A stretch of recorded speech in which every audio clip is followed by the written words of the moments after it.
Buenas, bienvenidos a una nueva charla de Academia eSports, el ciclo de entrevistas en donde hablamos con profesionales de los deportes electrónicos en Argentina. Hoy tenemos a nuestro invitado, Lautaro López, psicólogo del proyecto AppMind. Lautaro, ¿cómo estás? ¿Qué tal? ¿Cómo va todo bien, Iván? Todo bien. Lautaro, Vale. ¿podés contarnos un poco de vos mismo? Sí, yo soy psicólogo, licenciado en la UBA, y me especialicé en todo lo que es psicología deportiva. Dentro de la psicología deportiva yo trabajé en diferentes deportes y actualmente llevo 2 años trabajando en todo lo que es eSports.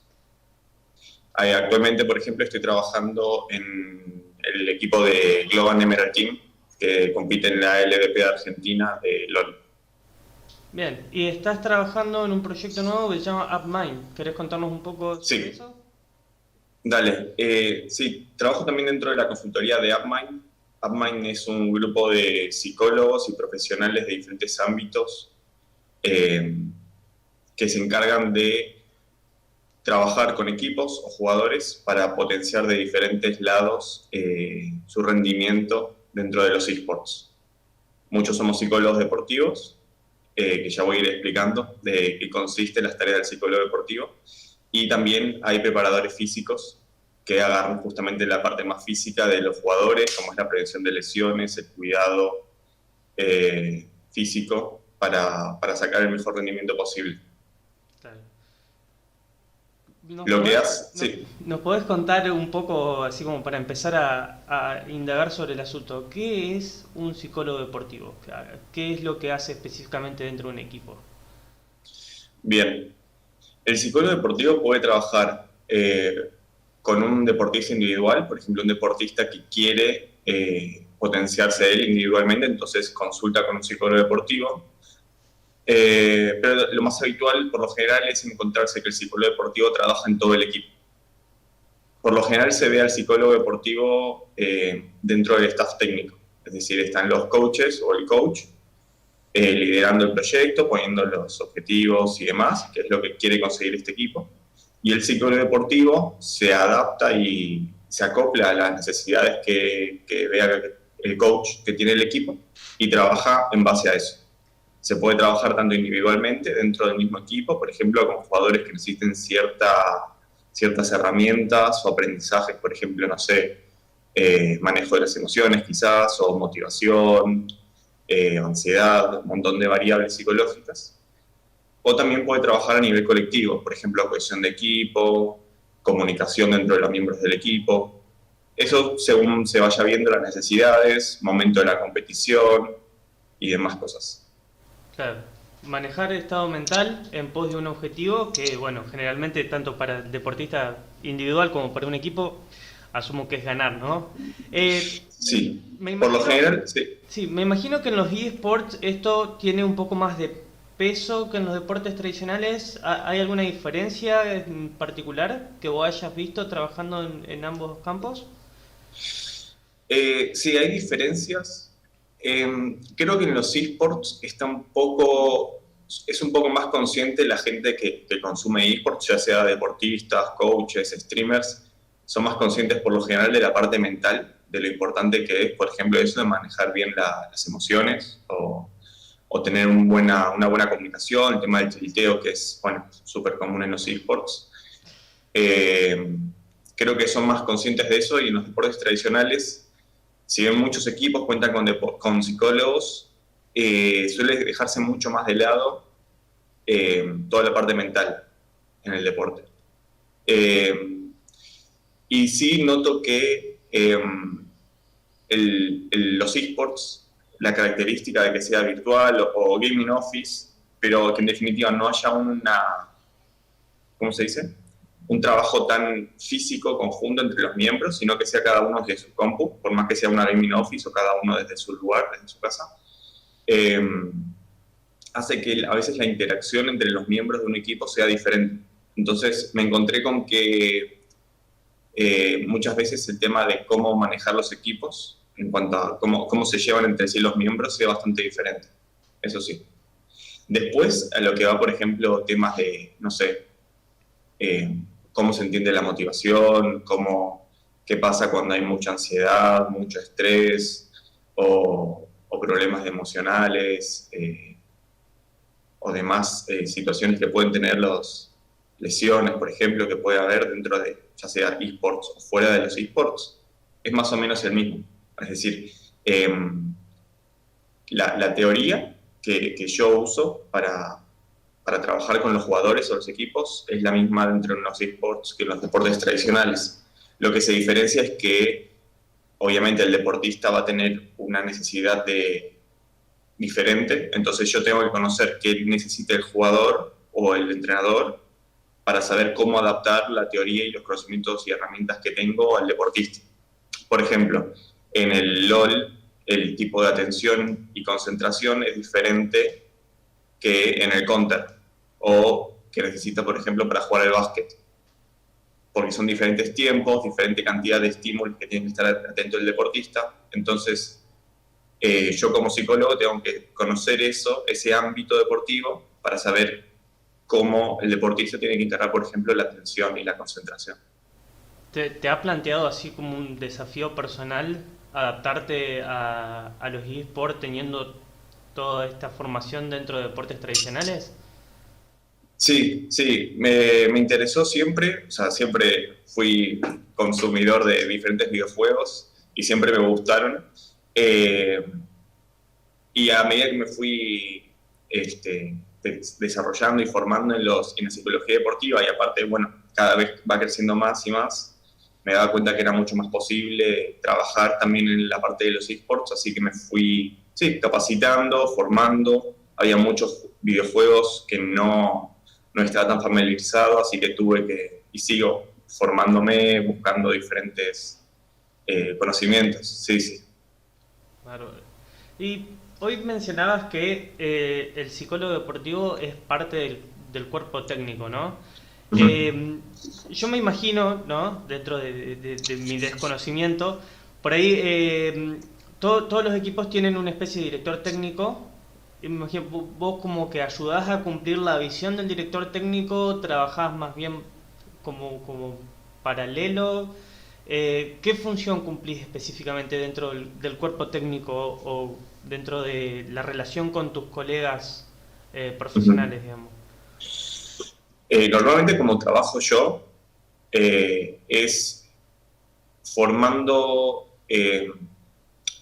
como una especie de equipo interdisciplinario con todo lo que sería staff técnico. Por ejemplo, los coaches, el manager, si hay preparador físico, también preparador físico y psicólogo. Es decir, cada uno va a usar sus conocimientos en su expertise que tiene para ver cómo mejorar en el equipo. Pero lo que intento hacer es siempre, obviamente, priorizar la idea que tenga el coach, el entrenador en sí o el manager, porque en definitiva son ellos los líderes del equipo y ellos son los que van a estar más tiempo trabajando con el equipo y todo el equipo va a ir en torno a eso. Entonces, por lo general, lo que me gusta hacer es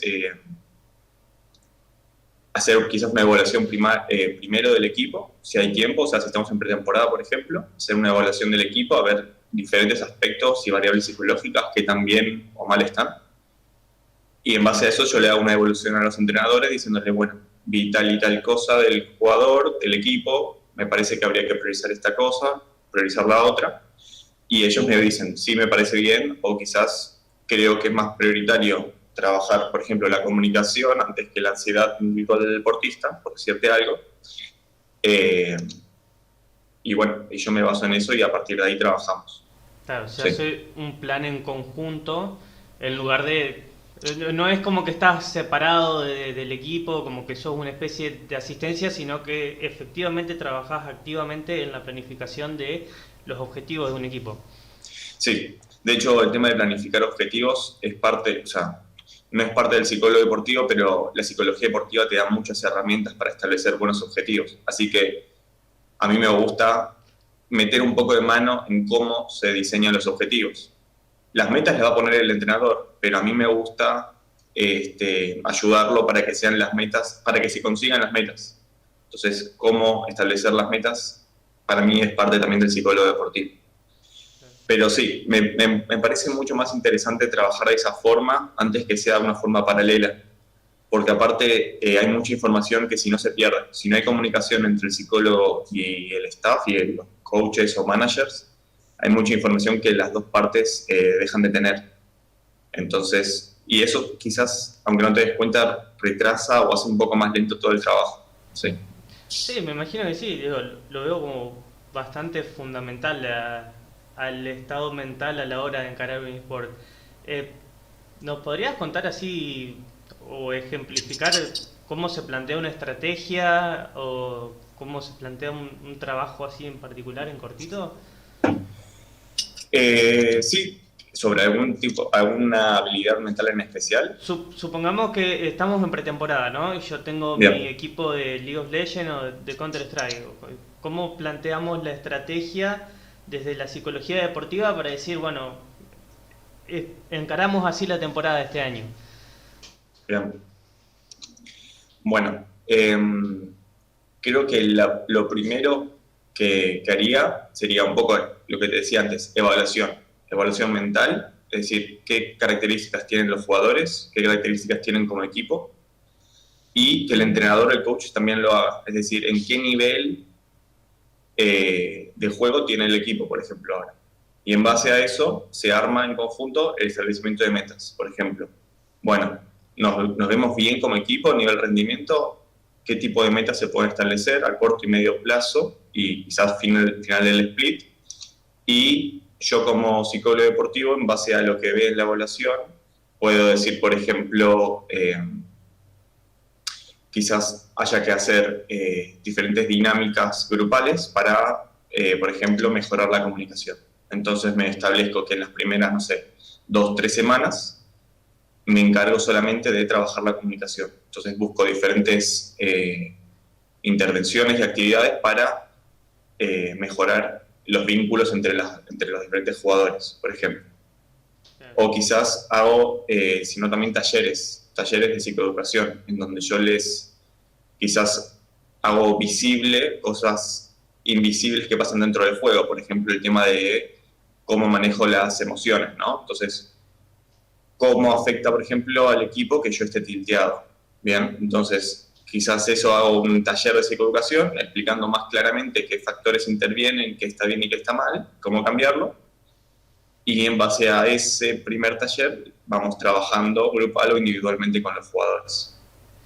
Bueno, dentro del manejo de las emociones, ¿no es cierto? Yo Sí, vi, por ejemplo, que en NatMind hacen un poco de énfasis en fortaleza mental, en cumplir con la tolerancia. Vos ya es la segunda vez que mencionás el tilt, que para mí es una parte natural de los eSports, pero que no debería estar ahí. Creo que todos nos hemos tilteado jugando ujú, a cualquier juego. O sea, LoL, Overwatch, eso es lo primero que se me ocurre por el tipo de comunidades. Para todo lo que hemos sí. jugado sabemos cómo es. ¿Nos puedes contar un poco cómo se trabaja lidiar con la frustración o con el tilteo de un jugador? Sí, lo que tiene característico los esports es que es muy diferente la forma de competir en solo queue o individual, el ranked, al equipo competitivo. Porque la forma de comunicarse y la relación que tenés entre los miembros de un equipo que ya llevas, no sé, una semana, 3 meses o lo que sea jugando juntos, es muy diferente a jugar con 4 desconocidos más. Entonces, eh, es mucho más probable que nos frustremos o no entendamos qué es lo que quiere hacer el otro si estamos en ranked. Lamentablemente, si bien casi todo el tiempo nos pasamos jugando solo queue y rankeds, porque es lo que todo el mundo tiene acceso y las más cantidad de horas que pasamos ahí, es también donde más fácil va a ser el tilteo. ¿Por qué no vamos a entender? Porque nos va a atacar uno de un nivel muy bajo, porque eso, cada uno va a ir a hacer la suya más o menos y va a tener mucha frustración, falta de comunicación y demás. Cuando el psicólogo deportivo trabaja, por lo general trabaja en el equipo, ¿no? Porque al final el equipo es donde va a rendir y donde se tienen que ver los resultados y donde cada uno puede sacar su mejor potencial. Ahí también puede haber tilteos, no lo hay, o sea, siempre lo hay, un poco más, un poco menos. Lo que se busca es, por un lado, el tema de adaptarse al juego, es decir, la capacidad que tienen los deportistas y el equipo en general en saber, por más de que haya situaciones inconvenientes durante el juego, ya sea perder objetivos, muertes y demás, que el equipo se adapte colectivamente a buscar diferentes alternativas y demás. A mí a veces lo que me gusta es buscar encararlo de una forma colectiva, porque el equipo, o sea, favorecer también el trabajo en equipo, lo que te da es que a veces si vos estás muy tilteado, otro miembro de tu equipo te dé ánimos y te muestre diferentes alternativas para seguir luchando, para seguir jugando y demás. Entonces, apoyarse entre los miembros de un equipo puede facilitar mucho el tema del tilteo. Hay que tomar nota, muchacho. Hay que apoyarse Sí, mutuamente en lugar de flamear en el chat. Y después sí, del es que deporte. es difícil, pero la verdad es que no, el tilteo nunca ayuda a nadie, no ayuda a nadie nunca. Claro, por ahí es difícil de manejar en el sentido de qué tan competitivo es uno, ¿no? Por ahí me Sí, imagino que uno está jugando Ranked porque tiene como objetivo, no sé, llegar a platino o subir de divisiones, sea el juego que sea, y te encontrás con otra gente que por ahí está más relajada o entró al juego porque por inercia, porque todos hemos entrado realmente. también de entrar todos los días para no perder la práctica y se complica un poco, ¿no? Me imagino que en los equipos debe pasar lo mismo tanto a nivel personal como a nivel equipo. Digo, ¿cómo se Sí, trabaja con un jugador que es súper agresivo, súper competitivo? ¿Cómo se trabaja dentro del equipo? Así que una persona que está sí. predispuesta al tilteo, por decirlo de alguna manera. Bueno, la primera creo que la dijiste vos, el tema de esclarecer qué objetivos tiene el equipo, ¿no? No es lo mismo encarar no sé, una partida de un torneo o un scrim de una forma más tranquila, quizás, y practicando diferentes habilidades, y sí, habilidades del equipo, diferentes formas de trabajar, quizás, a decir, esta es la final y hay que ganarla, ¿no? O sea, que cada uno de los miembros tenga claro cuál es su rol y qué es lo que se espera de ellos es muy importante. Y después va a haber jugadores que, ya sea por su personalidad, por cómo les va durante el juego, por diferentes situaciones que pueden ser exteriores, digamos, al eSport en sí, que hayan tenido un mal día o por demás cosas, puede que los afecte de más y estén más tilteados que el resto. En ese caso lo que se hace es, bueno, buscar qué formas puede tener el jugador durante la partida para bajar esos niveles de tilteo. Es decir, el tilteo no termina siendo más que frustración o enojo, ya sea individual o hacia el resto de sus compañeros, pero lo importante también es qué hago yo con ese enojo. Es decir, si ese enojo lo que me hace es que yo empiece a hablar mal de mis compañeros, se me nubla la vista y empiezo a jugar mal y demás, claramente ese tilteo es muy negativo para el equipo y hay que hacer algo para bajar esos niveles. Si, entonces, un buen deportista quizás lo que logra hacer es bajar esos niveles de tilteo sin molestar al equipo o estar tilteado sin perjudicar al resto de sus compañeros. Eso es un poco también lo que se puede buscar. Ya un trabajo más individual, viendo cómo le afecta el tilteo a ese deportista para ver qué cosas ir modificando. Sí, además un enfoque un poco más profesional, ¿no? Cada uno se puede tiltear en la casa, pero cuando estás en una competencia oficial con un equipo tenés que rendir cuentas, me imagino. Totalmente. Sí, por eso aclaraba antes el tema de la diferencia entre el ranked o jugar individual y jugar en equipo, donde, a ver, lamentablemente en ranked es mucho más probable que te tiltees, pero dentro de un equipo ya tiltearse ya es mucho más perjudicial, porque en definitiva todos trabajan para el mismo objetivo, para ser mejores y demás, cosa que en Ranked quizás no pase eso, y, y saber diferenciar, ¿no? Y saber cómo comunicarse con el resto de tu equipo también te hace parte que seas un buen jugador o no. Sí. Uy, otra de las dudas que a mí realmente me llama la atención dentro del universo de los esports es ver que los jugadores profesionales tienen como un rango más bien acotado, a diferencia de deportes tradicionales, de edad en la que pueden ser profesionales, ¿no? Sí, Generalmente se retiran bastante jóvenes, hay muchos casos de burnout, que es algo que vi en la página de AppMind, que es sobre lo que se trabaja, digo, esta sensación de estar quemado. ujú. No sé si vos tenés alguna idea, algún pensamiento, algo que nos puedas contar sobre esa situación en particular. Sí. El burnout es una sensación de estrés continuo durante mucho tiempo sobre, en este caso, sobre los esports. Es decir, pasar demasiado tiempo estresado y enfocado solamente en jugar, por ejemplo, LOL, el esport que sea, nos termina perjudicando y asqueándonos o quemándonos sobre la práctica en sí. Esto creo que en los esports pasa mucho porque por varias razones para mí. Una, porque no está bien definido cuántas horas son sanas y cuántas no son sanas de jugar.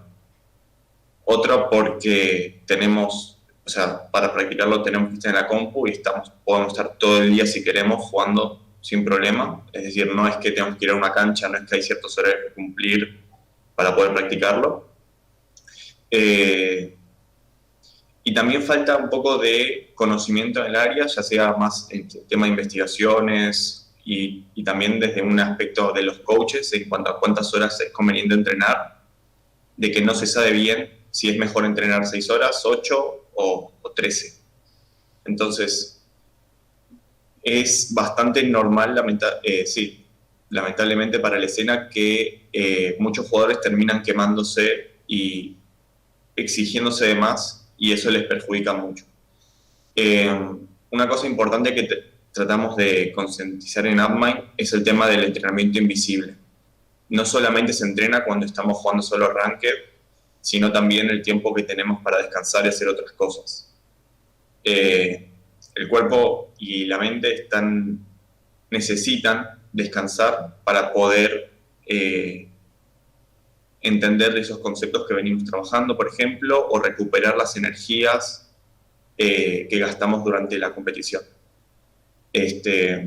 Quizás cuando, por ejemplo, cuando hacemos actividades más bien físicas, nos damos más cuenta de esto. Por ejemplo, cuando vamos al gimnasio, nos damos cuenta que al día siguiente estamos muy cansados y necesitamos justamente descansar el cuerpo para poder volver a tener el mismo nivel. Quizás en los esports, al ser menos físico y más mental, no nos damos cuenta tanto de esto, pero el tema de no descansar lo necesario, de no dormir bien, de no alimentarse bien, puede a la larga perjudicar un montón al deportista. Sí. O sea, necesitamos un tiempo de recuperación, digamos. Sí, totalmente. Y obviamente que va a haber momentos del año, del split, del torneo, donde haya que meterle más cantidad de horas, pero nosotros como jugadores o como coaches o como psicólogos también tenemos que ir cambiando en eso, porque en definitiva estar mucho tiempo seguido entrenando mucha cantidad de horas nos va a perjudicar un montón. Claro, y encima en la escena de eSport está como empezó como una especie de mito de que entrenan 12, 14 horas por día jugando a la computadora. Y, digo, y por ahí no se planteó si eso estaba bien o eso estaba mal, medio como que se lo aplaude en algunos casos.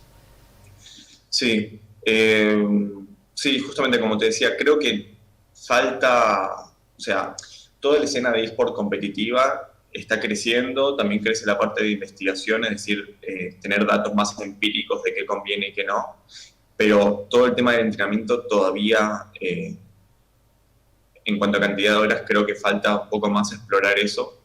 Y, y me pasa con jugadores que les digo, quizás eso, de aflojar un poco, de quizás de pasar de entrenar 15 horas, bajarle 5 horas quizás, de entrenar 10 u 8, y los jugadores se dan cuenta de que, primero, no pierden su nivel, porque el nivel no es que decaiga rápido, porque ellos siguen entrenándose, pero en un horario más limitado. Y segundo, todas esas horas que dejan de entrenar para estar descansando, para estar con amigos, para estar con la familia, para alimentarse mejor, para hacer otras actividades, les termina beneficiando también dentro del rendimiento deportivo. Aparte, no solamente entrenar es jugar solo ranked o jugar con tu equipo, también hay diferentes formas de entrenar, que son, por ejemplo, viendo videos, viendo reviews, analizando al equipo, analizando otras cosas del juego. O sea, lo importante también es eso, no solamente es jugarse y quizás, no sé, obligarse a jugar, no sé, 15 partidas por día, sino buscar también otros estímulos, porque a través de otros estímulos y formas de aprendizaje, el deportista quizás puede crecer más como conocimiento del juego y mejorar habilidades individuales y colectivas. Así. Claro, y en un ámbito más de, quisiera saber tu opinión o tu enfoque sobre esto, ¿no? ¿Cómo ves de la infraestructura acá en Argentina? ¿Qué recomendaciones tendrías vos como psicólogo para equipos que haya acá o para las ligas, en definitiva? ¿O para qué, perdón? Para las ligas, digo, no sé si las ligas Ah, obligan a los equipos a tener un psicólogo deportivo dentro del staff. Digo, ¿tenés mm. alguna recomendación, algún insight así que nos puedas dar sobre eso? Algo, una opinión tuya que te parece que debería aplicarse. Sí. Creo que, o sea, si bien está creciendo mucho, por suerte en toda la región, el tema de los esports, es verdad que hay un montón de equipos amateurs que, nada, que quieren probar, ¿viste? Formar un equipo nuevo. Muchos son streamers que se forman, quieren crear una crew, ¿viste? Y tener equipos.